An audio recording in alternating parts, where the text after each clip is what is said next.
All right, folks, welcome back to Mike and Maurice's Mind Escape. We have episode number 110 today. We're going to be talking about Boom. spirituality and metaphysical realms. Check us out on Patreon at patreon.com/Mike and Maurice. For $2 a month, you will get exclusive access to some videos, interviews, and I'll try and post audio up there. I've been slacking on that. I know some people just listen, so I'll put the audio on there as well.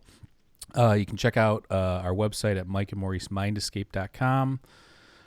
Check out our social media pages and subscribe to our channel. Hit the like button. And anybody listening Ding. on audio platforms, please subscribe and leave us a nice little review. That would be great. And that's it. What's going on?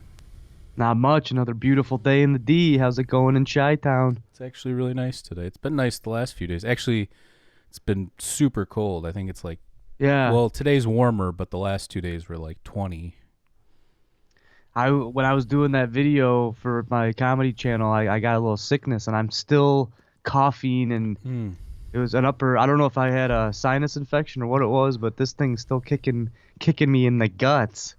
Yeah. It's not to the sickness where I can't do anything. I've been working out and this and that, but I wake up, I got stuff in my lungs and not in my lungs, in my throat, and I'm coughing and wheezing, and Yeah, it's man, just it's been going around. I mean, yeah, it's that virus. everybody's scared of the one Corona. thing, but the actual regular flu has killed more people still, I think. Right, I know that's a weird fact. Not a I funny think fact. the mortality rate of the other one's higher, but I mean, I don't know.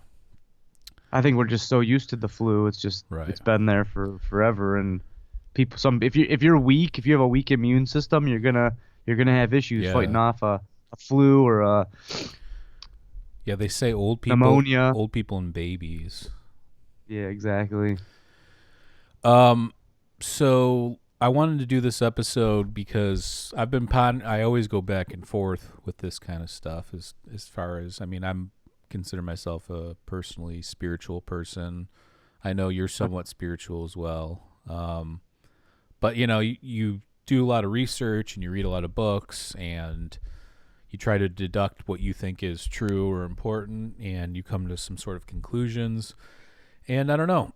I've been going back and forth a lot. Not that I don't believe in the metaphysical stuff. I absolutely do. But it's just, you do have to ponder that other side of things, that this could all just be Nothing. material that means nothing. Exactly. And I'm not saying, again, that I believe that. I'm saying that you do have to ponder that as well, I think, to get to ultimate truth. So I agree with you. I'm always flip flopping too. I'll be fully devoted and spiritual, and then something will happen, or I'll watch something, and then I'll start thinking maybe this isn't the right way. But I don't know. I think it's a lot. I think people, when they go down that materialistic path, it's a kind of leads you nowhere. So even if what I'm believing in may not be true, it still gives my life way more purpose. So in that respect, I think it's a good way to go down. yeah, and I agree with that, and I've mentioned that before on here as well. I think that even if you believe that there's nothing more than this material world, to believe in some sort of higher power or higher purpose, it gives you a better quality of life, in my opinion. Again, that's just for me and from what I've seen in the people's lives around me, but everybody's different. There's some people, like some of these scientists and other academics and certain philosophers that believe in just materialism and that kind of stuff, that they're fine with it, and they say Right. that there's the beauty is in what it is itself. The fact that we are this anomaly, the fact that we are in the position we're in. So did you watch that Joe Rogan with the physicist, what's his name? Green? I forget his first name. Was that new? Brian Green, I think. Yeah, it's within the last couple days. And I think I saw clips coming in and out of that one. I'll say this about it, though, because we've talked about, I know you don't like Brian Cox. Yeah, his name came right to mind when you were talking about this. Yeah, so I know you're not a fan of his, and this guy has similar views, but I think that this guy is a more likable yeah, it was Brian Greene. That's who it was. Brian Greene was a lot more likable in terms Puts it of. in a more of a palatable. Yeah, and it's not that he doesn't believe in. He's not saying that it's not possible. He acknowledged that it was possible and stuff like that. But I listened to the whole interview, and lately I haven't been listening to a lot of the whole Rogan interviews, depending on who it is. I feel like he keeps on having some of the same people, and I'm not complaining. I think it's a good podcast still, but I wish that there was more of what the lineup used to be, which was like a more diverse group of people as opposed to some of the same people he's had on within recent months and stuff like that. So Yeah, I think they were talking about what happened before the Big Bang. Was that guest? um Because that they that did little talk, clip's been popping yeah, up. yeah, yeah, they did talk about that for a little bit, where he was saying that they think how since the Big Bang created time, possibly that it might mean nothing of what happened before the Big Bang might not mean anything, at least to us and our perception and our understanding, because if it created time, we judge everything by time, Right. and that's how we figure out all these, how long it takes for galaxies to form, how long have we, has the universe been here. I know that timeline keeps fluctuating as well, but yeah. So I wanted to start out with that, just saying in terms of what I believe. We'll get to in a second, but what I think you have to ponder is all different aspects of these, these concepts when you're doing thought experiments or. Some people don't care about this kind of stuff, so it just depends on what you're doing with it. But I think about this stuff all day long, even when I'm at work or doing other things. These thoughts definitely creep in my mind. So, Well, yeah, I think it's good to lay all the cards on the table and then make a decision from there. yeah, for sure. So as far as personal spirituality, I think again the personal spirituality thing is that we live in a world where we're thrust into it. With the second you're born, you kind of don't have a choice. So you're born into this world, and you need some sort of like roadmap or guide. Once you get to a certain age, obviously, when you're a little baby, you're a kid. You're just going with the flow. And then when you get a little bit older, you have to start to kind of piece things together. And some people are introspective, some people don't care. Again, I think it just depends on your lifestyle and what you're looking to get out of life. And that's another thing. I don't think there's a right way or a wrong way. But for me, spirituality is this idea that, again, there's something greater or a purpose to life. We talked about teleology and the study of purpose and a lot of the Greek philosophy episodes that we've done. And I think I've been thinking more about that lately than actually where did we come from? How did this all start? Which is what I was kind of on a little bit of a bender. Yeah, a little bit of a bender before when we were doing all that when we did the episode on panspermia and abiogenesis and all that. But lately I've been thinking about purpose. And for me, personal spirituality is intertwined with purpose. Like I'm trying to find the purpose of life. And from a scientific standpoint, we talked about this. My personal philosophy is why, if we're just some anomaly and it doesn't matter that we're alive and this is all a cosmic accident, we're just some product of extreme conditions that turned into beneficial conditions and then we evolved. What is evolution then? Because evolution, the whole point is to survive. Why are you trying to survive? What's the point? You know what I'm saying? Like, what's the biological function of trying to survive? Right. Why did those two minerals that were electrified, why do they want to keep progressing and try to survive if there's no underlying goal with this mission? Well, again, and that's where consciousness comes into play. Obviously, it's called the hard problem of consciousness. Again, we've talked about this many times. Oh, it's a hard problem, all right. It's even that Brian Greene guy said that it's a hard problem. His philosophy was that he thinks that it's just a byproduct of the functions of our brain. But he doesn't know, and he said that it could be the way he approaches this logically is like Occam's razor. Like, what's the most reasonable explanation based on the evidence that we have or the information that we have, and that would be that. I mean, we can't. While we've all had weird experiences and metaphysical experiences to some degree, I'm sure everybody listening. I don't know if everybody has, but I have. You have. We've all had weird things happen that we can't explain. But you can't really quantify that. That's not like putting your hand on a water bottle and saying, "Oh, this is cold. This is tangible. This is something right here." Yeah, it's easy to chalk that up to some kind of brain mishap, Right. something not working correct, or your senses not perceiving things the way that they truly are. But it's a big paradox because what is actually there? Right. Is your brain perceiving what's actually there, or is your brain constructing everything into these senses, which inform you what's there? And I think that's entirely possible. And again, I think most people, even scientists, would suggest that that's probably plausible. But I've had enough weird things happen and enough things I can't explain. Some people call them synchronicities. I would say some of these experiences are synchronicities, and some of them, I don't believe in coincidence, because those things can happen not correlated, and they would still be weird in some of my experiences. You know what I'm saying? So like the experience itself, like two weird things coming together, it would be weird enough if one of those things happened, let alone two, and the two things are tied together, if that makes sense. Yeah, but if scientists are believing that our DNA was constructed by randomness, then they for sure can see how synchronicities are possible. You mean they can't see?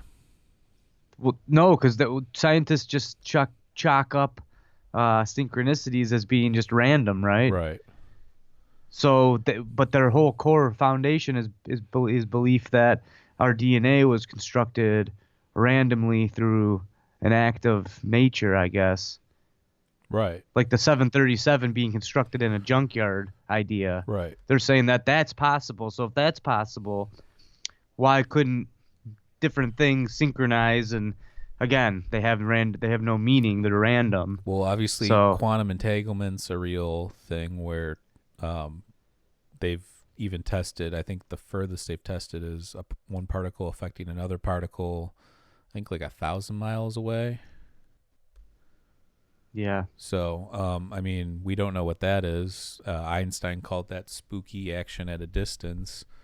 I mean, and that's the guy that we have our whole, our whole model of physics based off of right now. So, Yeah. what Did that Brian Greene guy have anything to say about psychedelics? Has he partaken with them? he tried? Okay, that was actually a funny part of the interview where I was just watching Joe Rogan's face, but he said that he had gone to Amsterdam, and what I took from it is he took a hit of weed or maybe hash or something like that, and he started to have like a hallucinogenic experience, is what I gathered from it. And Joe Rogan was like, "Yeah, but have you ever done any like real psychedelics?" Yeah. I mean, not again. I consider edibles definitely psychedelic, but for some, Not to that but as somebody degree. that has experience with that since I've been in high school, I don't consider that like, you know what I'm saying? Like you could, Yeah, I love how they said it in the electric Kool-Aid acid test. They said if you take a little speed and maybe smoke some marijuana, that you could crack that door open a tiny bit, but it's nothing like taking an LSD, which will snap that door wide open. right. So again, So but yeah, so he was talking about how he smoked and he had all these weird thoughts, but he's like, but then he was just chalking that up to like brain chemistry. That's when your brain chemistry is thrown off a little bit. Then that's what happens. And then Joe Rogan made a good point, which is the point that I would have made, which is if consciousness is a byproduct of the brain, if it's a receiver, you could suggest that your altered state was changed even more via the chemicals. So whatever this built-in pareidolia or circuitry that we have to focus our consciousness day to day, if that's altered, then we could be seeing more of a spectrum of things, or maybe stuff that's that we can't see normally, like something along those lines. So, um, but yeah, I recommend people listen to that interview, even if they don't like um, Materialism. dogmatic materialism. Yeah, because again, this guy wasn't. I mean, I think that he added a lot of good information too. Because I think that for me, part of this journey hasn't just been all the mystical stuff, but it's also been the academic, scientific, and research and all that kind of stuff. I think if you can blend the two together, you can maybe start putting answers to things like near-death experiences, psychedelic realms, what happens, you know, when we die. Is that even possible to know? You know, those kinds of things. So, Mm-hmm. but yeah, definitely check that out. I don't want to spend too much time talking about it because I think people should just go listen to it. Uh, but so back to spirituality, like, so we both grew up, you know, somewhat religious. Not again, when you're born into religion, it's not like you really have a choice. You just that's just what it is.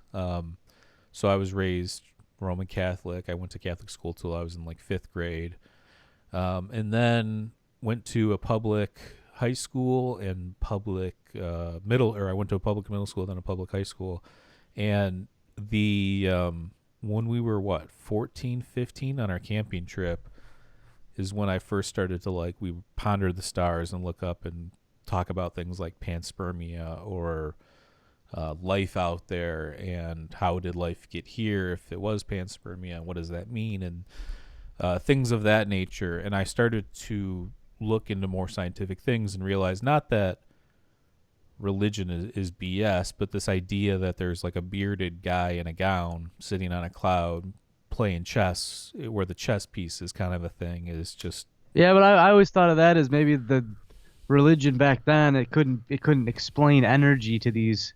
I don't want to say nimble-minded folk, but their brains definitely weren't at the same capacity as ours are today. So you got to dumb things down a little bit. So in that regard, they're saying, yeah, there's a man in the sky. Is it a man? Probably not, but it's a little easier to tell people like that. Not to throw my mom under the bus, but I've tried to explain to her but I'm going energy to and that kind of thing. anyways. But just for her, like people Yeah, like yeah. her, when they hear, then they can think of an actual, when they can relate this religion to something that they're more familiar with, like humans. It's a lot easier for them to perceive heaven, to perceive God, Right. that kind of thing. Well, and yeah, I mean, I same thing here. I mean, my mom's pretty religious, but she's not like dogmatic about it. She's pretty Uh-huh. cool. Like we have cool conversations all the time where I'll explain the things that you're talking about, and she'll go along with it. Obviously, she's had her own. She had that real near death experience that we're gonna Uh-huh. be working on with that documentary and stuff, and she definitely died for more than a couple minutes. While she was giving birth to my sister and had a super profound experience. So she had that. But again, when I got to a certain age, it's not that I just realized like on some levels, church is BS and like the whole idea of religion is BS. Not that people shouldn't believe or that they shouldn't go to church. I think church is is great for like community, bringing people together, instilling like moral traditions and ideas. I'm not against that at all. I think that's great. I think I'm a pretty nice person. People that know me think I'm a pretty nice person. So um, I think there's that. And again, I'm not. I think though when you look at like the structure of it and like all the controversies and all the bad things that it's just like what's going on here at this point. Well, yeah, humans fuck stuff up. Right. That's the bottom line with that, I think. Well, it's power and money corrupts. Right. And what was pure before, maybe a great idea, is now evil. And again, I actually don't even think religion's a bad idea. I think it's what us flawed human beings, when we start to interact with it, you know what I'm saying? Like when we start to put our mark on stuff is when it starts going haywire. Exactly. I mean, again, look at it. It's not just Catholicism, it's most religions. They all have terrible aspects to them now because of what it's come out of time and again, people corrupting it with money and power. And I don't know. I think that we need to get back to some sort of spirituality as people, though, because I think that that's why you see a lot of people gravitating towards other things like UFOs and a lot of like new age stuff. And I'm not even, I believe in some of that stuff. I'm not even saying I don't believe in that, but I'm just saying like everybody's looking for something, right? I mean, Right. most people are. Most people have something, even people that are atheists or don't believe in anything have something that they believe in, whether it's, again, it's this idea of love or morality or whatever. We all have some higher thing that we aspire to. So Yeah, I think that's where a lot of people run into problems is when they have no purpose in their lives and they're just meandering through day by day. If they're not creating something or taking care of something or believe in something past this, they can really get bogged down into this.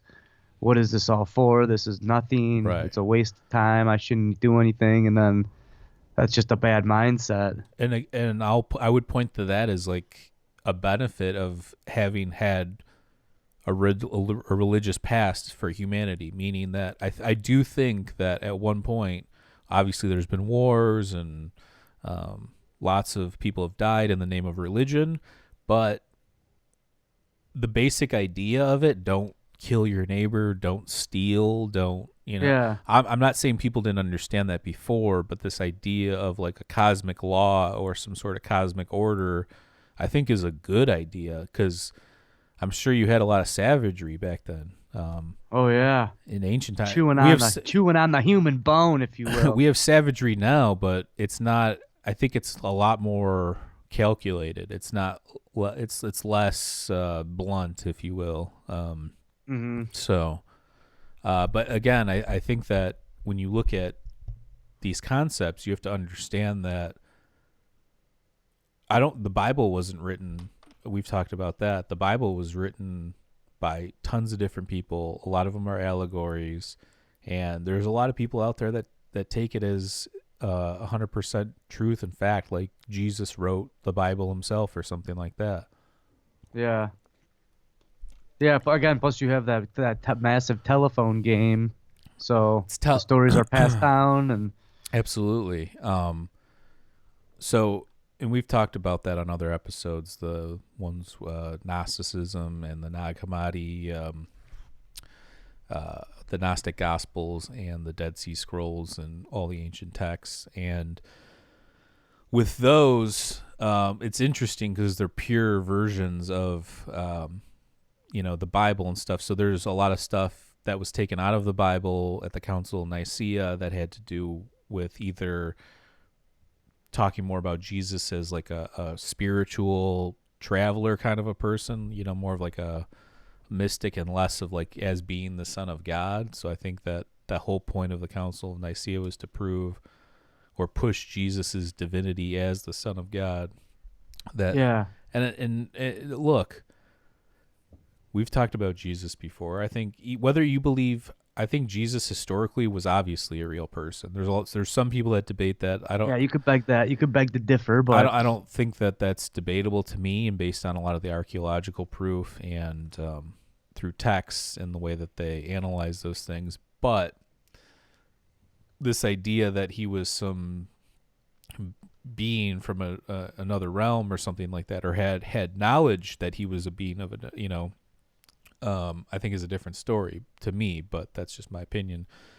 But the way that he lived his life, if the way he was written about, he was this loving, giving. He was like what we all strive to be as people, like an amazing person that had amazing qualities that helped the sick and the poor and healed people and taught people and all these great things. I think that's what we all aspire to, right? We've talked about archetypes a lot lately on this podcast. I think the Jesus archetype is one that we all strive for if you're trying to be a good person, right? Whether you believe in him or not, or religion or whatever, but this idea of this like enlightened, amazing human being is something that we all strive for. Some people don't care. Some people just live their lives and whatever. But if you're introspective at all, I think that's what you look for.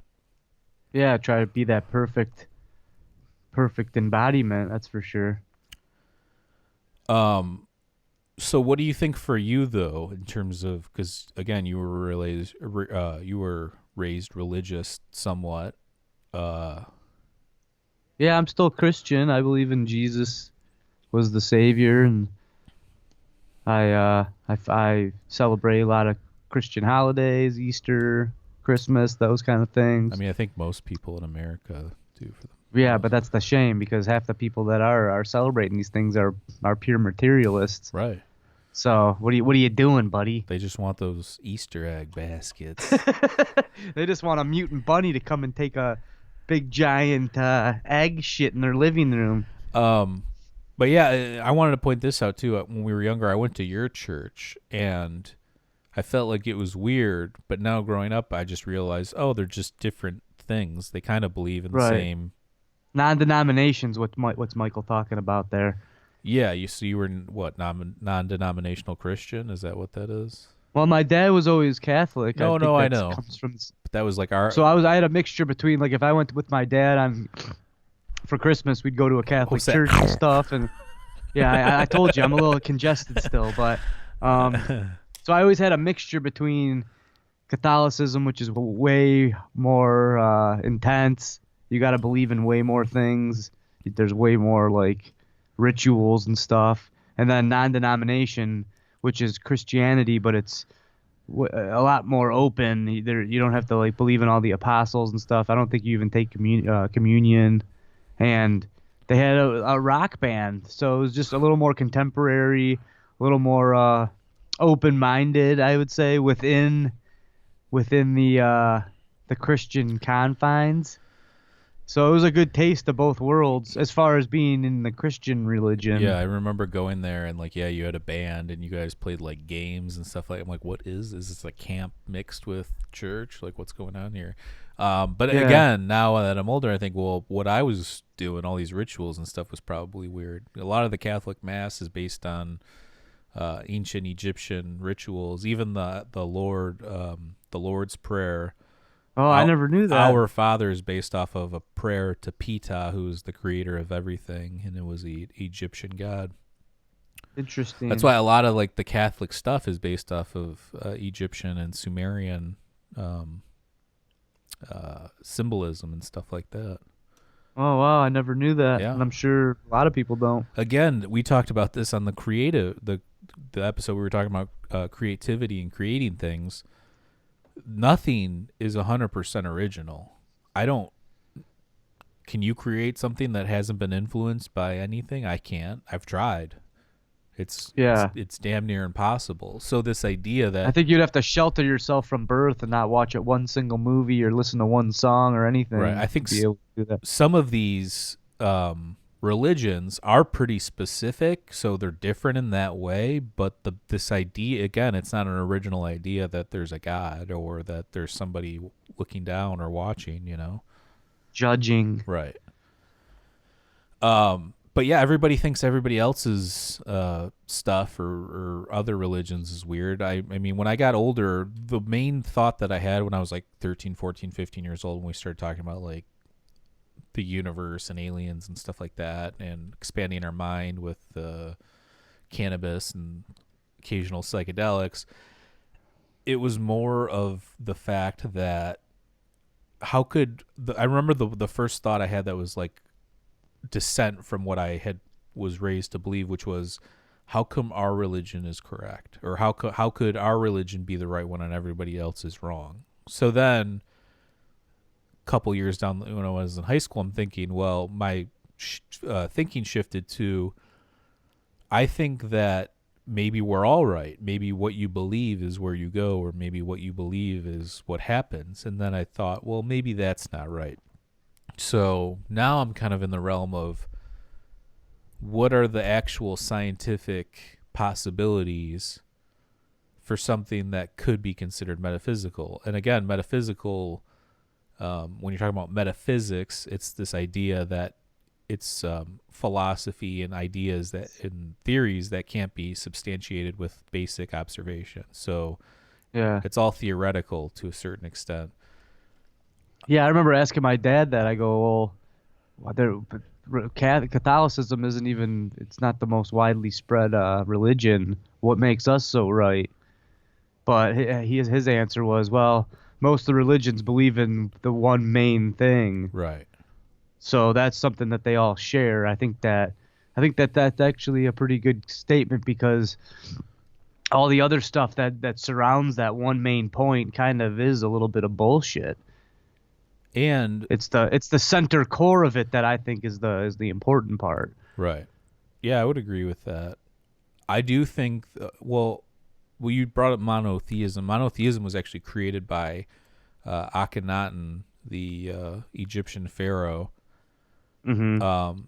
He came up with this idea that there's one God, and he was actually kind of um, looked down upon, and they like kind of erased a lot of his stuff afterwards on Ancient Aliens and stuff. They'll say it was because he was an alien and they were trying to erase him, but Yeah, yeah. Here we go. it's actually because he believed in this one true God, associated with the like the sun disk or whatever, and Uh-huh.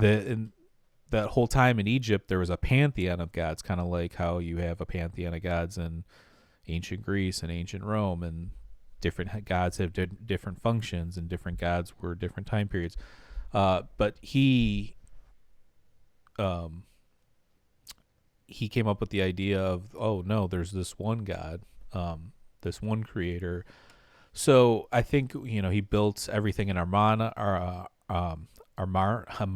in Egypt, and after he died, they kind of went back and again, they do this thing in ancient Egypt where they'll scrape people's records and faces and noses and all sorts of weird things. So, but I think that's pretty interesting that again, the idea of one God doesn't come from Judaism or Catholicism or whatever. It comes from ancient Egypt. Well, yeah. No matter how much we want to believe that those were the beginning and end all, there was a world before that stuff. So, what were those guys up to? Right. That's what everybody. But I remember, because our school, Grosse Pointe North, was heavily populated by Catholics, and I would question them, even though I was Christian. I'd still question some of their ideals and stuff. Again, I think it's good to question everything. Like I said before, get your cards on the table, and then you can assemble your hand accordingly. But these guys were stuck in there. Again, we are teenagers, so I hold nothing against them, but it's a very stuck in that mindset where this is the right way and absolutely nothing else is right. So, but Yeah. wait a minute, sir, because there was a world before yours. So explain these savages living in those times. I guess they could just say that they were godless and they weren't living true lives, but I don't know. Yeah. I mean, it's almost impossible to put yourself in the consciousness of like what ancient people were thinking or what they had in mind when they came up with some of these concepts. I mean, we can look at how we come up with these concepts and how we arrive at these points, and then kind of work that way back and go through the process of what we do know about them. But again, that would just be still speculation based on some evidence. So, Yeah, what was in King Tut's CD case? What was he listening to? um, I just think this whole topic is fascinating because even if I said who or what's God to you or who is God, if you asked most people that believe in Christianity or Catholicism, I don't know what the answer would be. I haven't really took the pulse on that one, but I can say that if you believe like the Bible word for word, those are generally the people, and there's nothing wrong with that. You're allowed to believe and think whatever you want, but the people that think and believe that think that the Bible is true word for word, which again, it's not. It's an allegory of stories that were put together in a certain way. I'm not saying they don't have any value. They have tremendous value. It's probably a blueprint to how to live your life in some regards, but then there's Yeah, parts. the tortoise and the hare has value too. Yeah, but and then there's parts where you're like, oh, what does this mean? This is weird. This has nothing, So, um, but if I were to ask, let's just say we took a poll on who or what is God, everybody would have a different answer. There's not I mean, even people that believe in kind of the same thing, even if you believe it was a bearded guy in the sky, your perception of that bearded guy in the sky is still different than you. Yeah, exactly. Does he look like your grandpa? Does he look like Right. the Jesuses in Does he the look like malls? Socrates? What does this guy look Yeah. like? You know, like what would he get? Does he look like me? Right. I mean, Because my God the only does. All the right. only way I could see that being true is if we were in a simulation or we were some weird creation and we get out of it and we see, oh, this dude it's some old guy with a beard that looks like Santa Claus that's controlling this thing. I hope it is, so I can throw that in your face.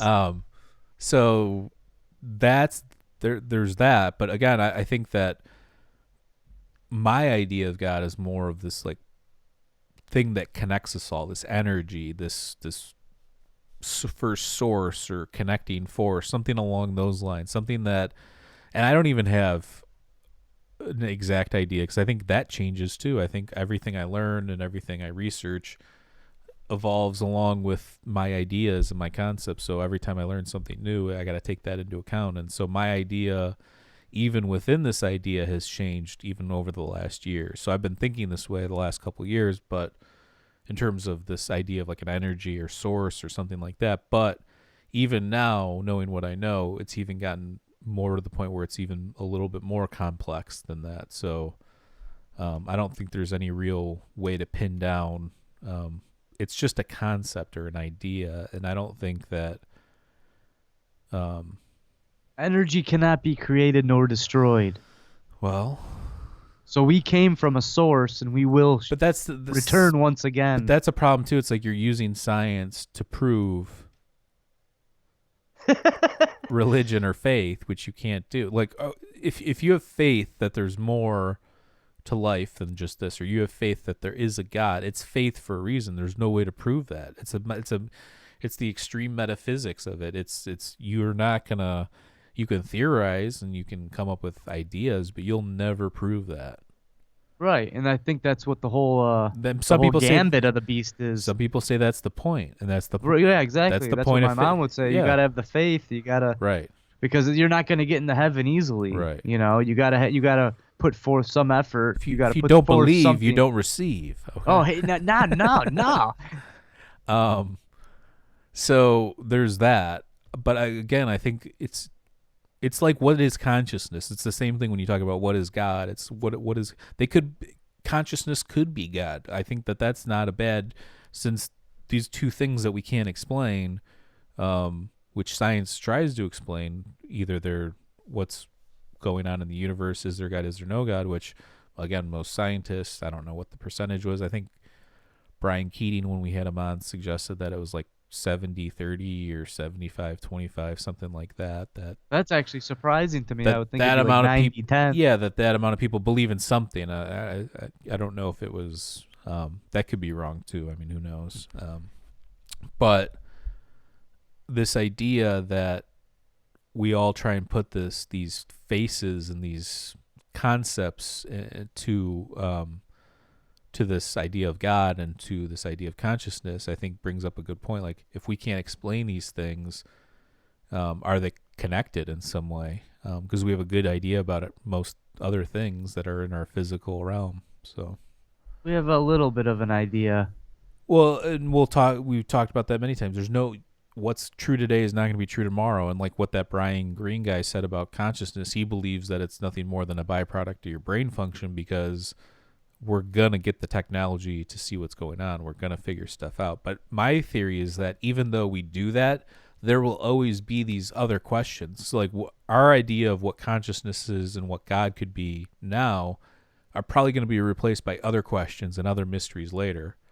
Yeah, when we open up the atom, a whole mess of shit flies out. Then we have all those problems to worry about. But I'm just saying that there's always going to be this progression where, yeah, we're going to get more answers. We're going to solve things. But then there's going to be a new crop of mysteries and mystical things. And maybe that evolves too. Maybe they're no longer mystical, but they're in some sort of other category. I don't know.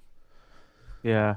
So I want to get to this metaphysical realms part now, which we've kind of talked about. But this idea that of like a heaven. And again, heaven, it's similar. When people say heaven, it's this idea that there's this beautiful place where everything's light and love, and everybody's wearing a toga and floating on a cloud. I mean, that's what they portray. Harps. Harps, beautiful music, and all that.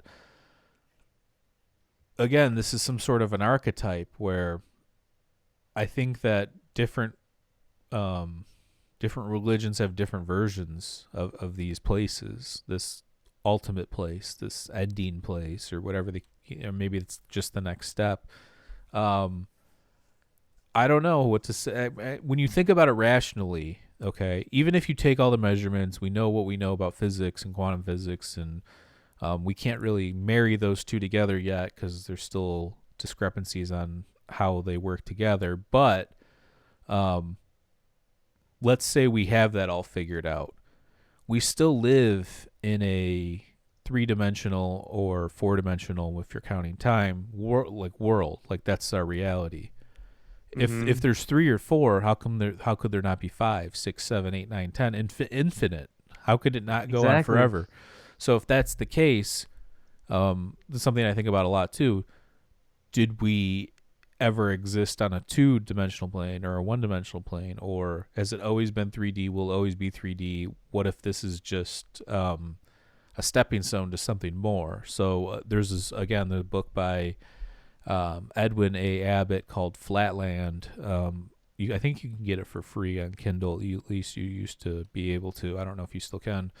Where it's talking about like how, one-dimensional thing is just a line, and then 2D thing is then, the line with it. So you can't see things from 1D. You can only see part of what 2D is, and 2D can only see part of 3D, and 3D can only see part of 4D. You can't see the whole picture when you're talking about dimensions for the next dimension above you. It's just not. There's videos on YouTube too where they try and simulate like what 5D would look like or 4D, and it's you can see slivers of corners of things like that, but it would look weird. Yeah, no, I've seen some projections of that stuff. So again, that's something I think about a lot. I think that could be something to look into if you're looking to more than just this realm. But the heaven thing, again, I think it's this concept or idea of what this next level. I don't know though. Like psychologically, do we want that? Life's hard. Life's very, very hard. So do you think it's something that humans created to deal with the fact that life's so hard, or do you think it's something that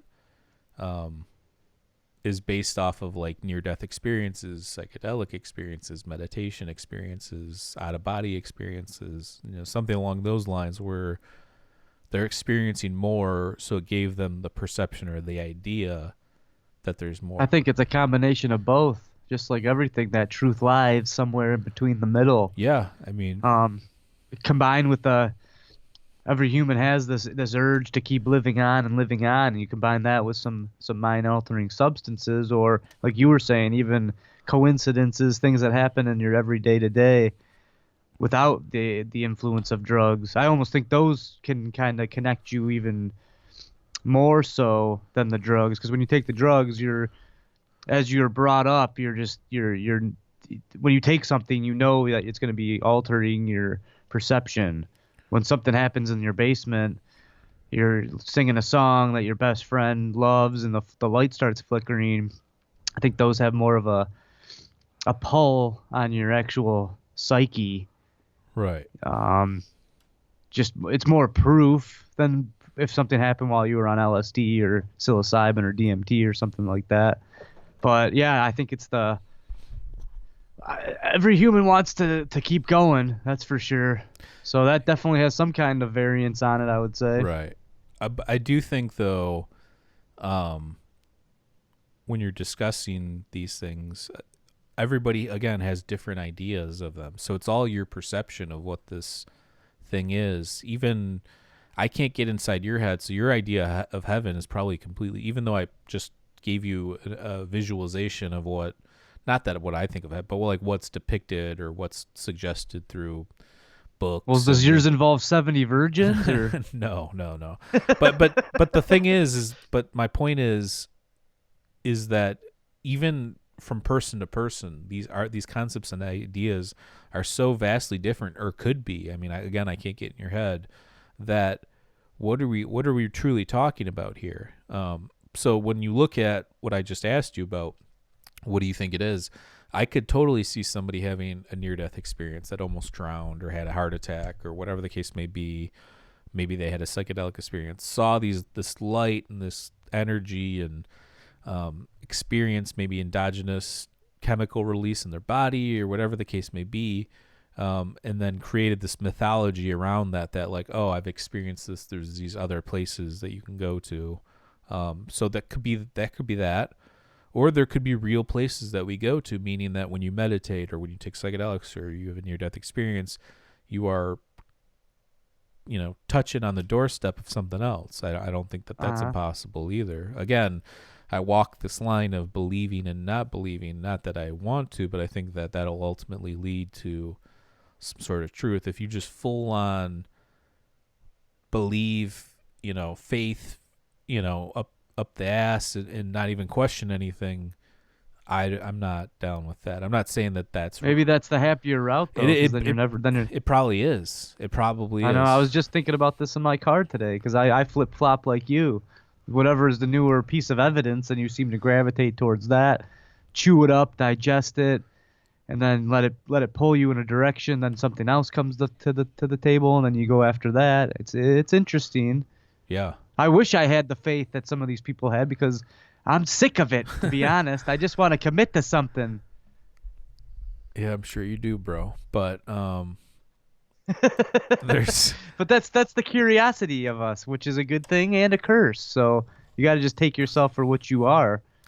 I think that you're right, though. It is the site. Like, I am influenced by things that I learn and things that I read. I'm not saying that I actually want to believe myself, but then my logical part of my brain kicks in and it's like, well, what if well, I guess it depends on how you do it, but it's like, I don't want to spend too much time on something that I know not to be true. Not that I don't, it's this weird dichotomy where, yeah, you want to believe, but I don't want to believe to the point where it's like I'm oblivious or being annoying or sound, no offense, like I don't know what I'm talking about.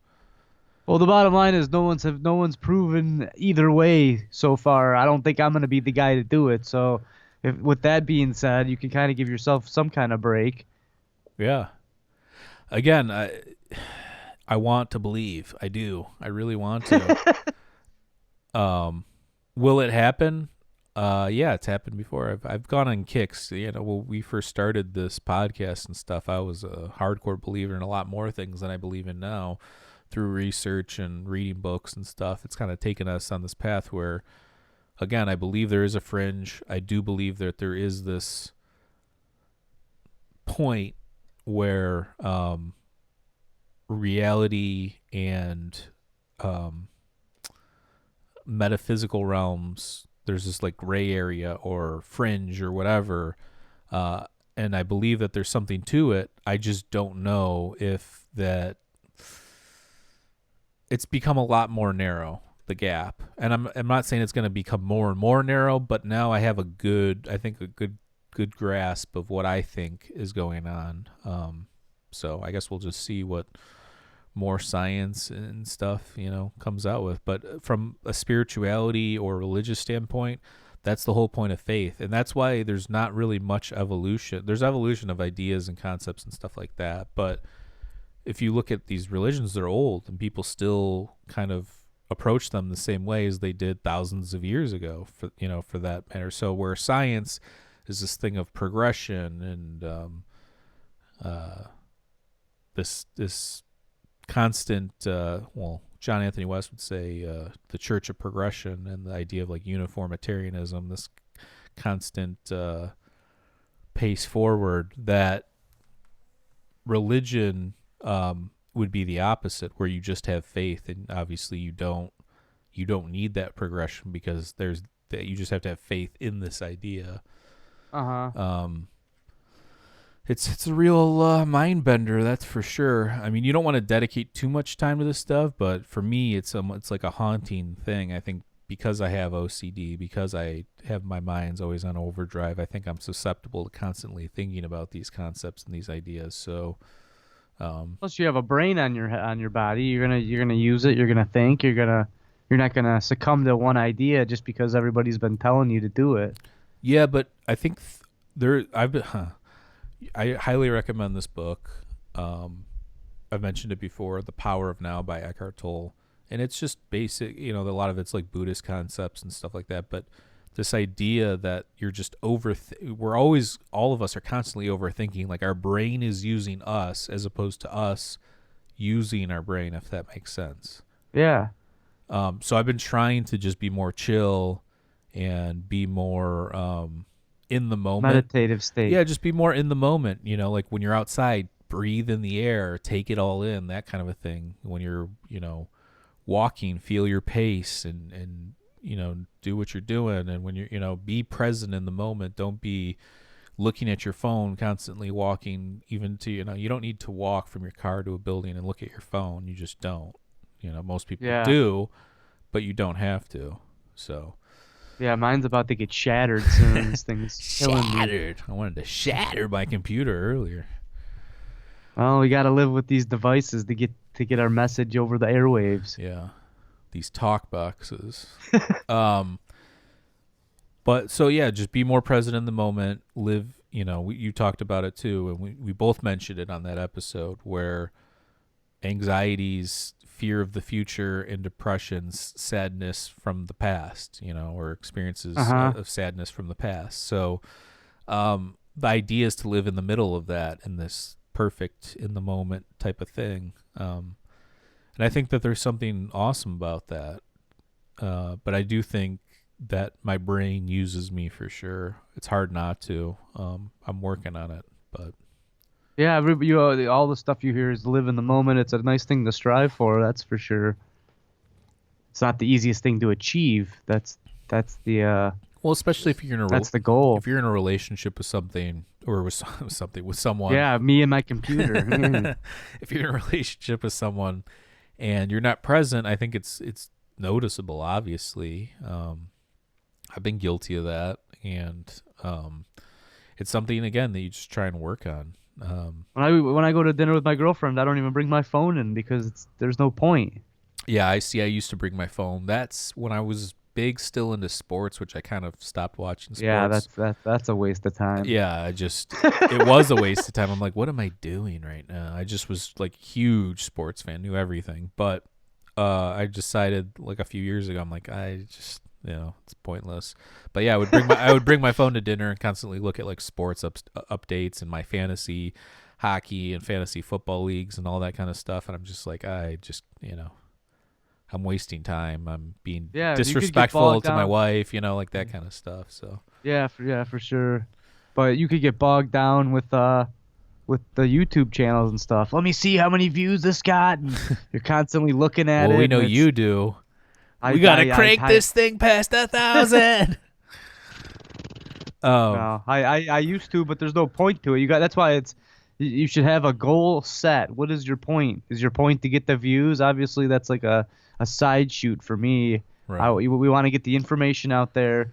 We want people to digest it. And yes, it's good to get compensated for all your hard work with views and, eventually money and things like that. But that's not the true reason we're doing it. So. Oh, well, we're not making any, we appreciate our Patreon. We're still basically kind of like breaking even with this whole thing because it does cost money with all the programs and the artwork. And now you can plug the Patreon. Mike and Maurice at Patreon. For $2 a month, you'll get some exclusive content. Yeah. No, but I think that you just have to fill these holes with something, and for most people it's spirituality and religion, and I think that that's great. I think that if you're a good person and it works for you, then that's all that really matters, to be honest. If you're one of these people that's like criticizing other people and going out of your way to critique other people's ideas and religions and whatever. If they're not harming anybody or whatever, then that's stupid too. So I think that there could be. That's what a lot of these people think, though. They're the spokesperson for this particular religion. They're going to go out there and they're going to recruit and they're going to change everybody's mind. Well, I mean, religion would be nothing without people, so you do need people. And I'm not saying I agree, but I'm referring to more of the extreme ends of the. oh of yeah, that. yeah. Because eventually that's the stuff that leads to the war. I'm gonna go kill these dudes because they don't believe in what I'm believing in. Right. So they have to die. Right. It's like, all right, well, what does your religion teach? Because I don't see any religion teaching. Although maybe I'm wrong, but Right. I mean, there's like eye for an eye and like that kind of thing. oh but, yeah. But here's the thing: is all that stuff's stupid too? Because we've talked about that many times on here, where again, people have these ideals and these concepts, and then they do something completely different, which you just mentioned. Go start wars or crusades or battles or kill people, or even scientists. You had to be back in the day if you said that the universe is infinite, like Giordano Bruno. You're getting burned at the stake. I'm sorry, and that sucks. But and then same thing with Copernicus and Galileo. You got to be careful. You got to watch your back. So with all these things, I don't know. That's the whole thing is we don't know. I don't know. That's the most honest statement that can be said is I don't know. Well, it's an interesting topic because you would think for most of our podcasts at the end there's some kind of conclusion. With these, there's no conclusion. There's no conclusion, and there probably will never be a conclusion again unless we're the chosen ones that get to figure these things out. I just don't see that in my brain capacity, though. Right. I know who I am. I know my IQ, and it's not me. It might be you. It's not me. Right. I think, well, for me though, this idea of like personal spirituality is good though. It works good for me. I like it. I like the idea that evolving myself is the path to whether there is more or not. That's just a better route. Educating myself on as many things as I can, trying to be the best person I can. Being introspective, being kind and generous to people around me. I mean, if you're working on doing all those things, I think that you're on the right path no matter what happens next or doesn't happen or whatever the case may be. Do you think that psychedelics and psychedelic usage has contributed to your spirituality?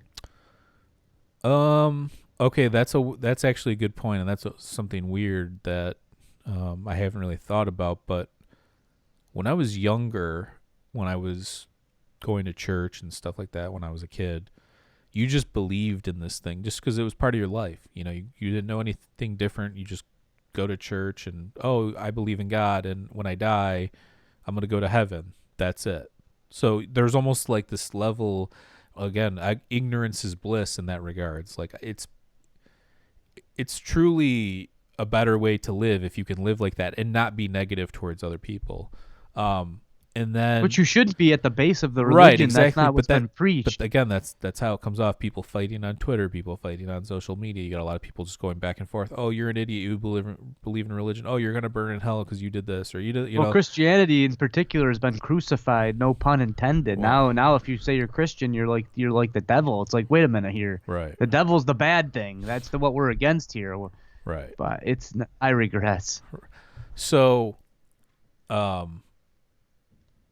basically, when you look at how I was raised and what I believed, I think that it's just a belief system. And then when I got to, again, a certain age, you start to question those things. What was your question again, though? Because you interjected and it kind of threw me off. Sorry, it has psychedelics, drugs have influenced you in spirituality. Now I know where I was going with that. So yeah, when I was younger, I believed in that wholeheartedly. That's what was going to happen. But then when I got older, started to dabble in some of these psychedelic compounds. I think that my mind actually had true spiritual experience, which was when you go to church when you're younger, I never had anything where I was like, oh, I'm so close to God. Even praying, it just felt like a one way ticket to nowhere kind of a thing. Uh-huh. But then when I got old enough, I took psychedelics. I'm like, oh, this is a spiritual experience. You see light and colors and feel love and beauty and all these different things. And you think outside the box and you start to go to different places. So yeah, I think that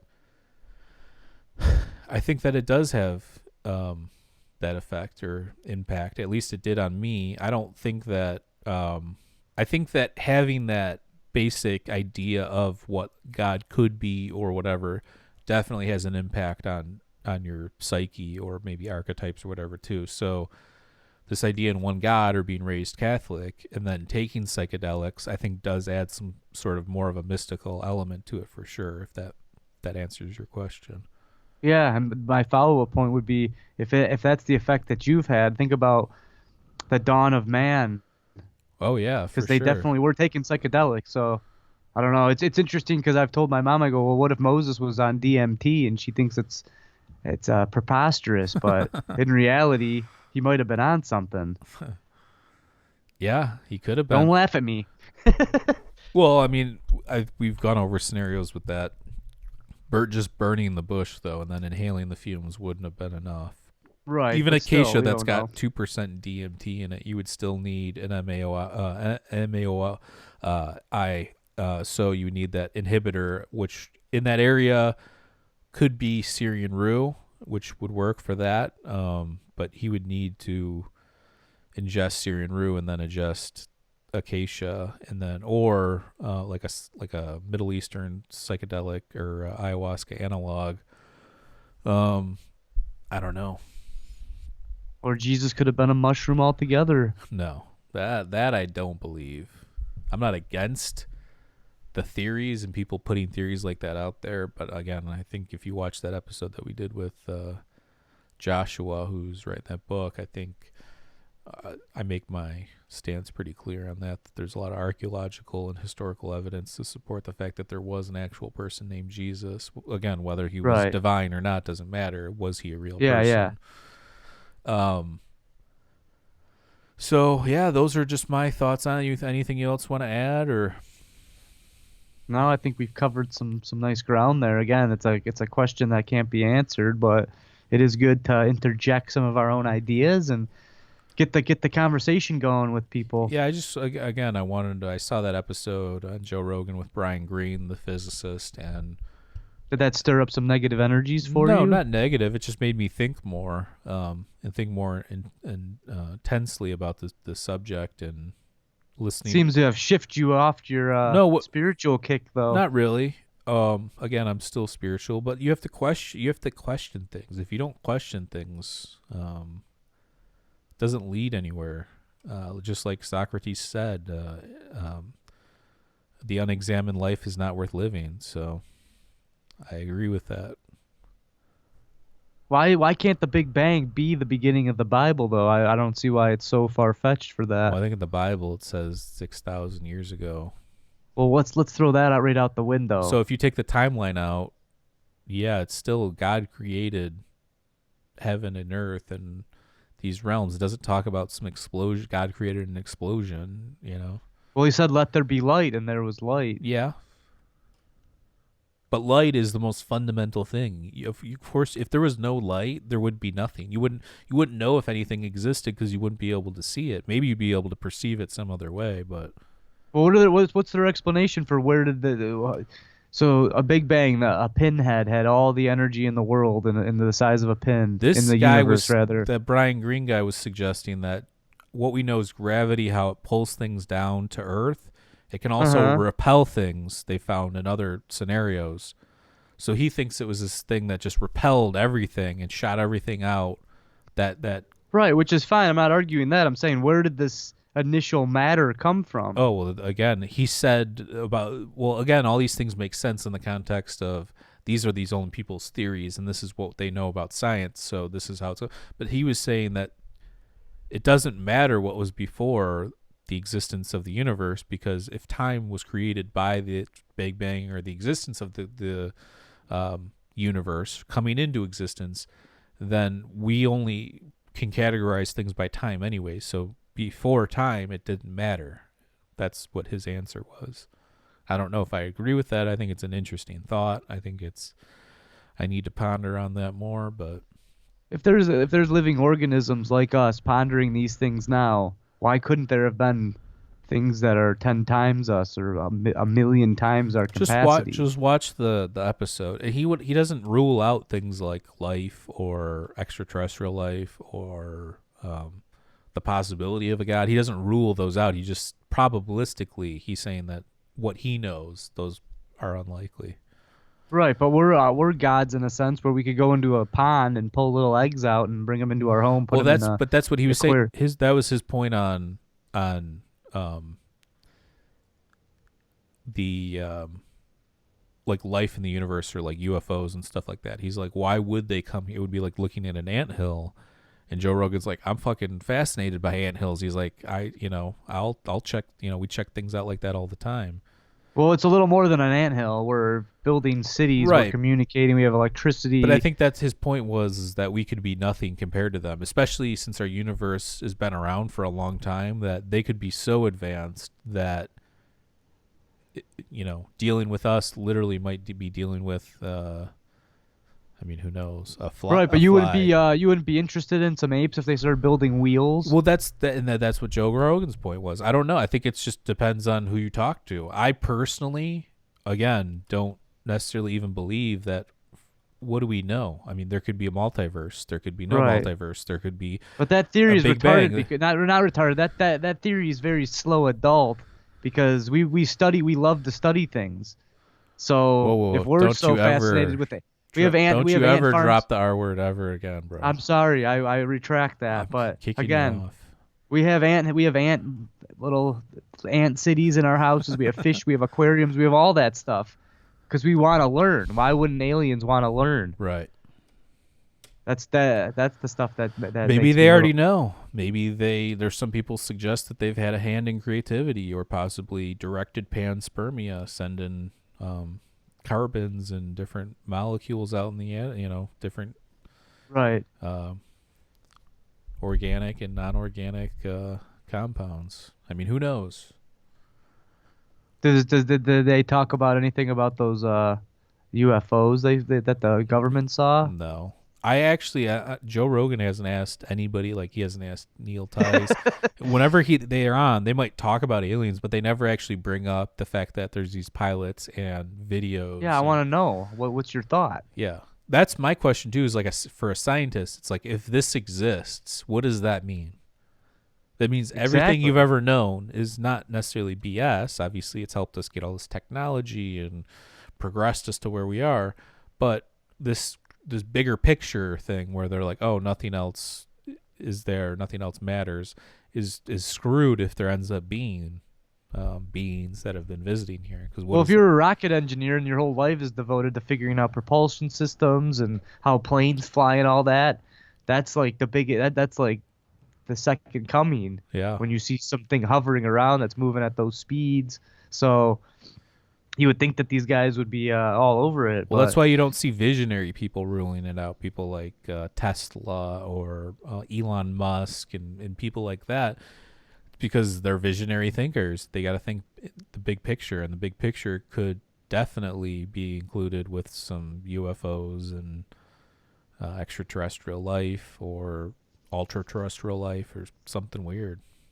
and all that stuff has seemed to like just die down quite a bit. There's still stuff happening. I mean, UFO Twitter's pretty active every single day. Right, but I'm saying as far as the mainstream, everybody's Well, yeah, back to their Kardashians and Well, that's what mainstream does best. It's a one-day news cycle now. yeah. So Yeah, it's weird. I just want it to be to the point where I can bring this stuff up at a party and people aren't looking at me like I'm some kook, I bring it up. which I am, but you know. I bring it up to a lot of people. I don't give a shit. Think I'm weird. No. I hope you think I'm weird. That's what I say. Yeah. I know. Why do I want to be so much like you?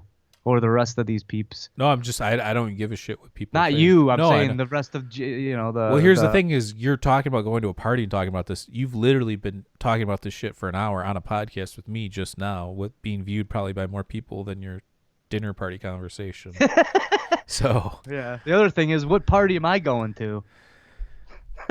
yeah, I don't know. Yeah, and who am I talking to at these parties? It's like I'm hobnobbing in the Hollywood elites. Yeah. But yeah, there's definitely some knowledge out there that maybe that we're not even being shared. So that's weird. But we got to get our buddy Tiller on. Yeah, he was sick. We're gonna reschedule and get him on here. Beautiful. Talk about that stuff, and yeah, just we'll have some more guests coming on here shortly, and we'll have some cool topics. And is there anything else you want to talk about or add to this?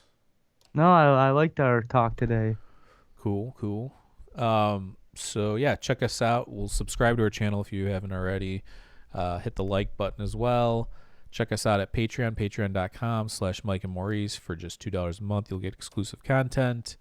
Check us out at Mike and Maurice's mindescape.com. And check us out on social media. I'm most active on Twitter, twitter.com/MikeEscape. And check us out if you're listening to us on an audio platform like iTunes. Please subscribe and leave us a nice little review. We appreciate that. And smash that like button. That's it. All right, man. Well, we will talk to you guys next time. Peace. Cheers.